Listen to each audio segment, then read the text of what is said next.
আসলে কফির ব্যবসায় কত টাকা লাভ হয় আমরা কি কখনো আসলে এটা জানতে পেরেছি? অবশ্যই মনে হয় আমরা অনেকেই জানি না। আসলে কফি বিক্রি করে যাচ্ছি, কত লাভ হচ্ছে কি হয় না এটা অনেকে আমরা বুঝতে পারছি না। কফির ব্যবসার লাভটা একেবারেই টানা খুবই সহজ। একটু কষ্ট করে আপনারা খেয়াল করলে বুঝতে পারবেন কফির ব্যবসায় কত টাকা লাভ হয় বা কত পার্সেন্ট লাভ হয়। আপনি শতকরা কত টাকা বিক্রি করেন, কত টাকা লাভ হয়।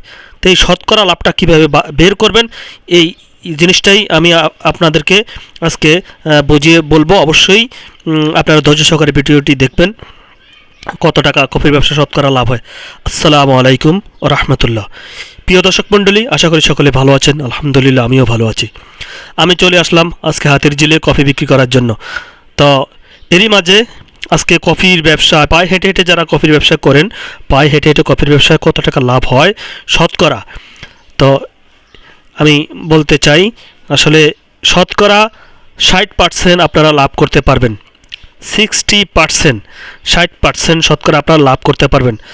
আপনারা যদি 100 টাকা বিক্রি করেন কোনো কাস্টমারের কাছে কফি, তাহলে আপনি 40 টাকা আপনার খরচ থাকবে আর 60 টাকাই আপনার লাভ থাকবে, লভ্যাংশ থাকবে। চাই আপনি সেটা 10 টাকা বিক্রি করেন, 15 টাকা বিক্রি করেন বা 20 টাকা 30 টাকা যাই বিক্রি করেন না কেন, আপনার কাস্টমারও যেন লস না হয়, আপনারও যেন লস না হয়।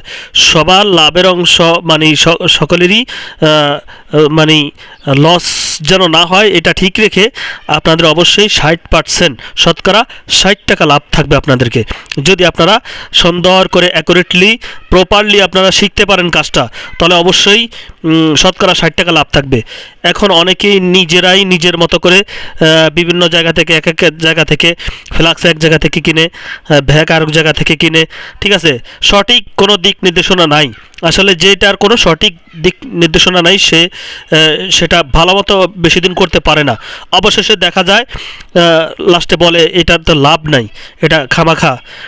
এখন আপনি যদি লাভের মতো করতে পারেন, এটা যদি সঠিক মাপটা যদি জানেন, অ্যাকুরেটলি আপনি প্রপার গাইডলাইন যদি পান, তাহলে অবশ্যই আপনি লাভবানই হতে পারবেন, অন্যথায় আপনি লাভবানই হতে পারবেন না।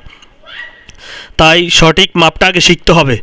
আসলে কি বলবো, আমি এই কফির ব্যবসা যখন প্রথম দিন শুরু করি, হ্যাঁ, গুলশান 2, তা একটা বিল্ডিংয়ের 8 নম্বর তালা আমার এখনও আমার মনে আছে। তা আমার যে বস, প্রত্যেকেরই ওস্তাদ লাগে, প্রত্যেকেরই বস লাগে। আমার ওস্তাদ ছিল আমার এক স্যার। এটা নেসলে কোম্পানির নতুন একটা প্রজেক্ট আমরা করবো যাই, ওই প্রজেক্টের ওই স্যার আমাকে 2 ঘন্টা যাবৎ আমাকে প্রশিক্ষণ দিয়েছে কিভাবে 1 গ্রাম কফি মাপবেন চামচ দিয়ে।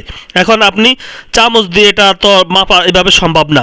কিভাবে 1 গ্রাম কফি চামচ দিয়ে মাপবেন, আবার কিভাবে 8 গ্রাম কফি মেট আপনি চামচ দিয়ে মাপবেন, আর 10 গ্রাম 8 গ্রাম চিনি কিভাবে মাপবেন চামচ দিয়ে, আর 5 গ্রাম চিনি কিভাবে মাপবেন চামচ দিয়ে। তো এই জিনিসটা আমাকে 2 ঘন্টা যাবৎ প্রশিক্ষণ দিয়েছে।